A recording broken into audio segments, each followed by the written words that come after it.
లేకపోవడం, ఇతర రాష్ట్రాల నుంచి కొనివ్వాల్సినంత డబ్బున్నా కొనలేని పరిస్థితి ఉండటం దురదృష్టకరం. బాధ్యత లేనటువంటి ప్రభుత్వం ఉన్నది. దీన్ని మేము తీవ్రంగా ఖండిస్తున్నాం. ఈ ప్రభుత్వానికి కనీస బాధ్యత లేదు. ఇవాళ 1,60,000 కోట్ల రూపాయల బడ్జెట్ ఉన్నా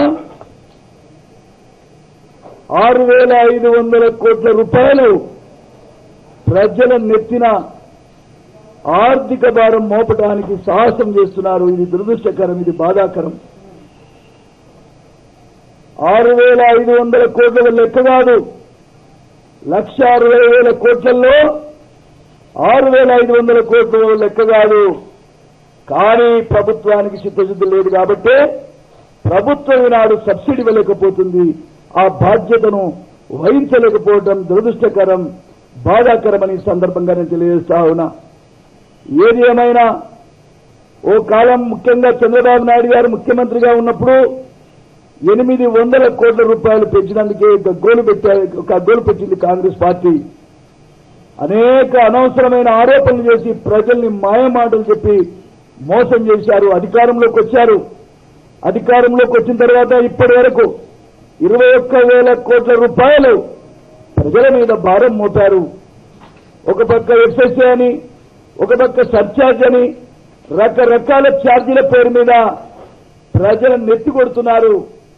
వాళ్లను సర్వనాశనం చేస్తుంది ఈ ప్రభుత్వం. కసిగట్టి అటు రైతాంగం మీద కానీ, అదేవిధంగా విద్యుత్ వినియోగదారులు గృహ అవసరాలకు కానీ, పరిశ్రమలు కానీ, ముఖ్యంగా చదువుకున్న విద్యార్థులకు కానీ చెప్పరానంత నష్టం వచ్చింది ఇప్పటికే. కాబట్టి ప్రభుత్వానికి గుణపాఠం చెప్పాల్సిన అవసరం ఉంది. ఈ ప్రభుత్వానికి బుద్ధి చెప్పవలసిన అవసరం ఉంది. ప్రజలంతా ముందుకు రావాల్సిన అవసరం ఉంది. ప్రజలంతా తిరగబడాల్సిన అవసరం ఉంది.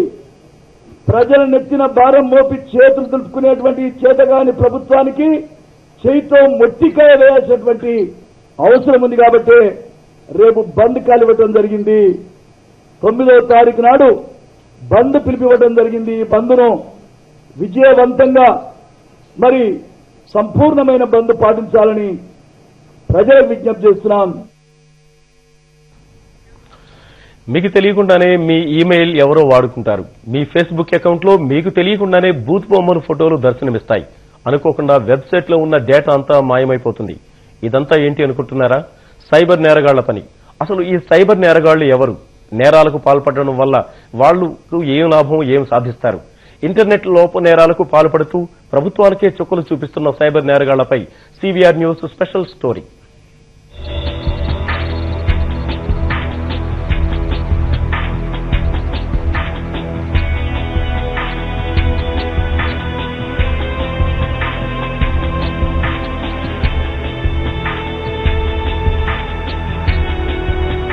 ఇంటర్నెట్ ఎల్కేజీ స్టూడెంట్ నుంచి బిజినెస్ మ్యాన్ వరకు ఎంతో మంది ఇంటర్నెట్ ఉపయోగించుకుంటున్నారు.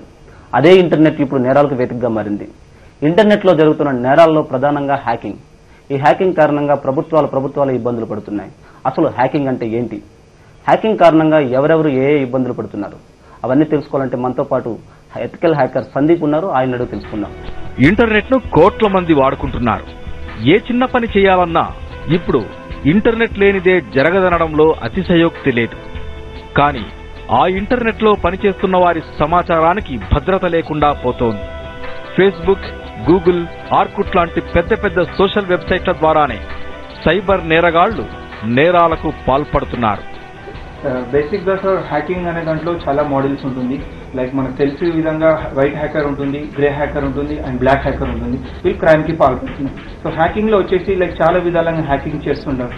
సపోజ్ ఇప్పుడు నేను ఒక ఫేస్బుక్ అకౌంట్ తీసుకుంటున్నాను. ఫేస్బుక్ ఒక పాపులర్ వెబ్సైట్.